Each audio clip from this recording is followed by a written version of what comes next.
This demonstration we're going to have a look at how personal archives work in Exchange Server 2010 with Service Pack 1. Exchange Server 2010 personal archives require a secondary archive mailbox for the user. Now this can either be on the same mailbox database as the primary mailbox, in another mailbox database or server, or even on an Exchange Online server. It appears as a folder in Outlook 2007 or 2010 or Outlook web app. It's indexed and searchable. It's not cached in the Outlook client, and it can be managed by using messaging records management policies. So what we're going to do here is we're actually going to enable this for a user called Terry. So we'll just scroll down, find Terry. So here's Terry down here. We'll just right click on Terry, and what we'll do here is we'll enable archive. Yeah, we're just going to create local archive.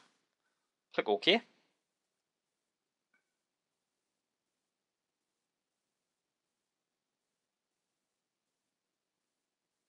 That's now completed. So now we'll just right click on Terry, have a look at his properties.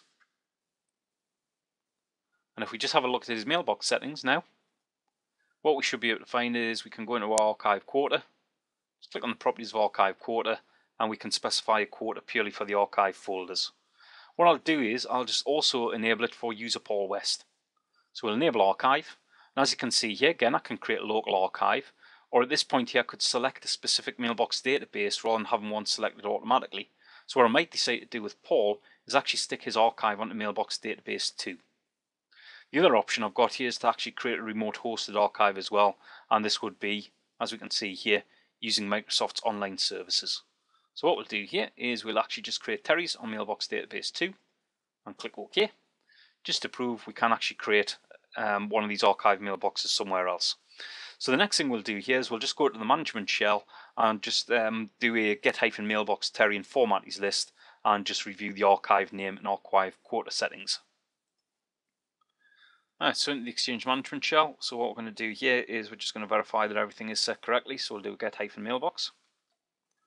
And what we'll do with this get-mailbox, we're looking for Terry, and we'll just do a format list. After this point here, just hit enter. And if we just maximize this up a little bit, what we can do here is if we just have a look through all of the settings, we can see all of the archive information here.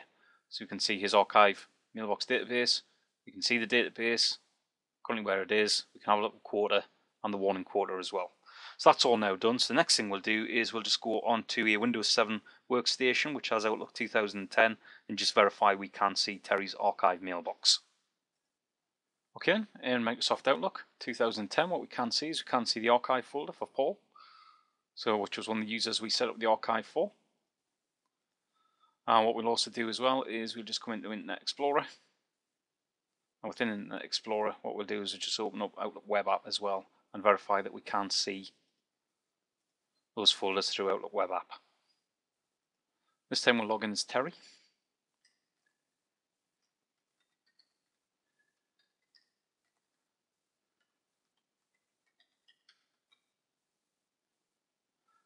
Just click OK past the language.